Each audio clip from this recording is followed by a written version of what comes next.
We are back, and we are joined once again by Hal Singer, economics professor at the University of Utah. Hal, thanks so much for coming on the show today. Thanks for having me, Emma. Yeah, it's good to see you. And I'm happy to have you here to break down, I guess, the past month and change of Trump's presidency and the real kind of just incredible economic turmoil that we're seeing. I mean, the markets opened very, I guess, low today. Since he announced those tariffs, there's been a total contraction and a bit of panic on Wall Street.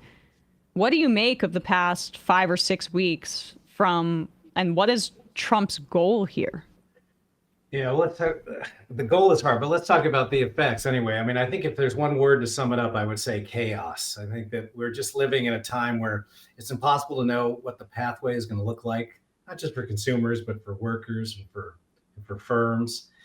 And so we start with the layoffs in the public sector, the federal layoffs.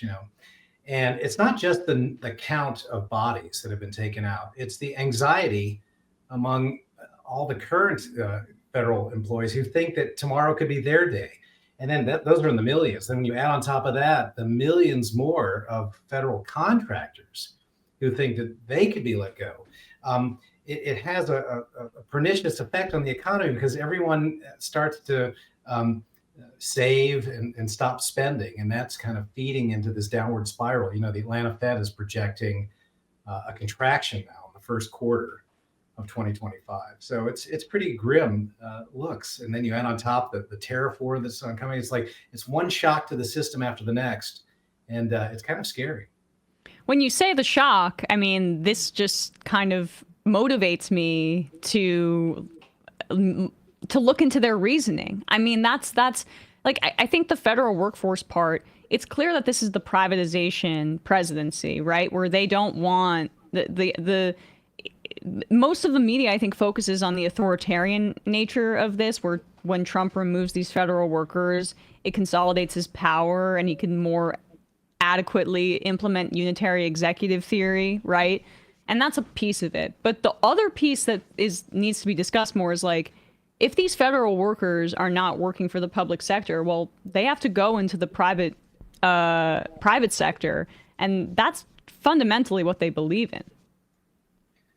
Well, Elon, who might be driving the bus, just doesn't think there is a role for federal workers or federal government generally, right? They just kind of want lawlessness, kind of whatever the oligarchy kind of dictates. And so we're in a scary state. I think that what they're doing, we've had Republican administrations come in before and effectively neuter an agency, right? You can think about non-enforcement, antitrust, an area that I work in. But I think what's different here and what might be motivating them, because it seems like that's something you want to get at, is they want to permanently incapacitate. They want to impair the capacity of the agencies to perform, even after they leave office. Imagine trying to put back together the CFPB on day one under a new Democratic administration. You might not have an office, you might not have workers, you might not have a computer system. It just seems like what they're doing is way more violent and more pernicious than any prior kind of laissez-faire or conservative administration has ever done. And that they just the other ones, the former ones, have just kind of turned down the lights, right? But here, I think what they're trying to do is permanently impair the capacity of those agencies on a going forward basis, even if they were to ever lose power. And can you talk about those effects on the economy? It affects it going forward, obviously, if the Republicans plan to stay in power. But what does it do, I guess, to destabilize these agencies that have a role in the market, even though they're not, explicitly private? This is an important element to making our society function, and the economy is obviously a part of that. Yeah. Well, I mean, just to pick on the CFPB, because that's one that's clearly in their crosshairs, right? I mean, what Right. was the CFPB doing before? It was looking out for scams in the credit card and banking industry. And so now I feel like the message you saw, how they just one after another, they shut down and terminated investigations of Capital One and myriad other companies. What they're basically telling those firms to do is, whatever you can get away with, right? You can do, right? If you want to inject hidden fees and credit cards or late fees or otherwise exploit, the vulnerable segments of the population, go ahead and do it. There's not really going to be a policeman watching any longer.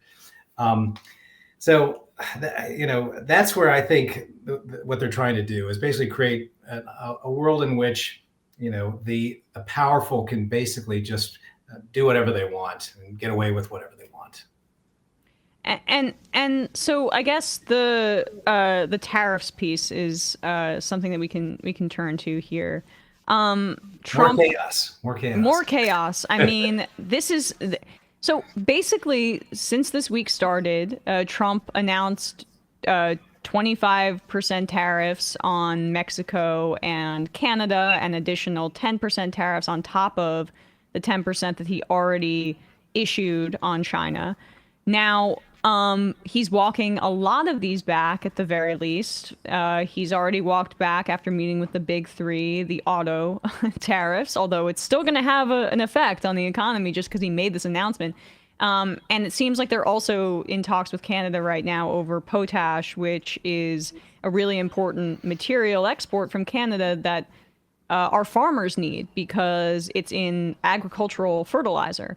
So, I mean, is this just kind of, he issues these blanket tariffs and then is gonna walk it back in a way that, will any of the tariffs remain? I mean, what does this mean right now? Yeah, I think this is his form of, to put it charitably, this is his form of negotiating. Now, there's another way to do this with a company, right? Suppose you want to induce a car maker who's set up a plant in Mexico to maybe consider instead, relocating that plant back to the U.S. It seems like there's a way to go about this. It's not easy, and I don't want to suggest, that you can just wave a wand and make it happen. But there's a set of carrots and sticks that you could offer to that car maker to say, hey, if you come back and you employ 10,000 people, here in the United States, we want to do something for you. But if you don't, this could happen instead. And then you'd want sign off from that company, and then you, I think, want to make an announcement. Right, that this company, as a result of this package, carrots and sticks, right? Maybe we'll never have learned of the sticks that you were threatening them with. But at the end of that negotiation, it'd be nice to make that announcement. What he's doing instead, he's saying, "Here are the sticks, right? And now you come see if you can negotiate something better for me." What I'm nervous about is that we're going to get higher prices no matter what. I mean, everyone says this. The companies are going to raise their prices in response to these tariffs, which raise their costs, right? They're just going to pass it through to consumers. Some of them, if you follow Isabella Weber, are going to exploit the situation, even raise the prices by more than the increase in their costs, right? You'd be willing to do that if you thought there was a chance that you could induce some of these companies maybe to come back. But there's so much chaos in the way that Trump is unveiling the plan, that I can't imagine that any firm would have the confidence to make a long run investment in the US under these chaotic circumstances. So I feel like all we're going to get is the downside, which is higher prices. And we're not going to get any upside in the form of more investment in the United States or more jobs coming back here.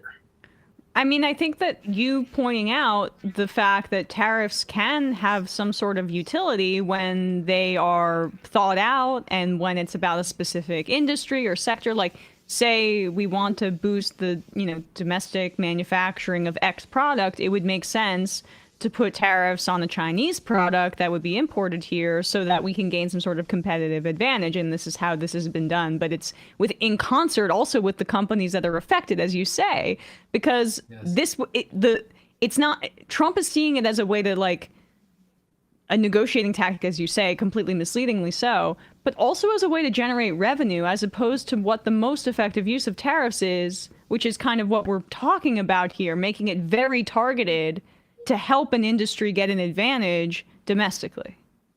Correct. Yeah, you can't be doing it to raise revenue. That can't be the objective. And maybe he thinks it is. But of course, if you just raise the price on U.S. consumers, at some point, we're going to buy less of it too, right? The demand curve sloped downward.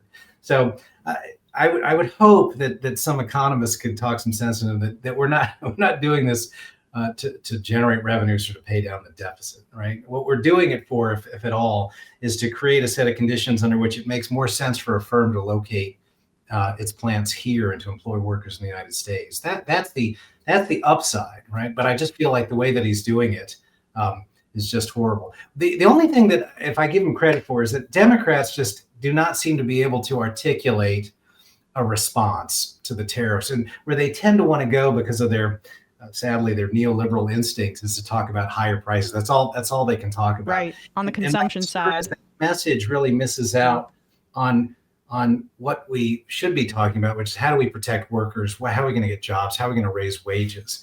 And so I think the reason why Trump goes here in part is he's picked a wedge issue, just like immigration, by the way, that Democrats just don't seem to be able to rebut and respond to in an effective way. And so he can dominate the conversation. He can dominate the debate. Yeah, and it's almost a building off of what he was talking about in 2016, where he spoke about how NAFTA and the trade deals were unfair. Now, he didn't do anything when he was in office to combat, globalization for the most part. But is this kind of his way to, I don't know, continue that rhetorical political identity, but it's going to harm people. I mean, eventually people are going to catch up when the price I saw some if those tariffs were to have gone through, car prices could have gone up by $12,000 each. Yeah, not just car prices, but I saw a study by Moody's which just saying the average family is going to incur costs on the order of $1,500 higher, as a result. So it's bad news. I do think that what motivates him, it's hard to get into his head, but he does like to litigate and relitigate these fights that he thinks are wedge issues and that move his base and for which Democrats don't have a good response. So this is his way of kind of keeping NAFTA. Like we're really relitigating this fight. NAFTA was bad. I think that everyone recognizes that it was bad, and we'd like to reverse it and bring all those jobs back. Right. But setting up tariffs kind of in an ad hoc fashion after the fact, after the companies have already left, right, and relocated in Mexico, I just don't know if that's going to be the elixir that he's hoping. But maybe we're onto something. Maybe he's not really sincere about fixing anything. He's just wanting to kind of continue this fight. Hey, folks, don't forget to hit the subscribe button and check out our daily show. We do it every day at 12 p.m. Eastern for about 2.5 hours. We even take phone calls. You should check that out.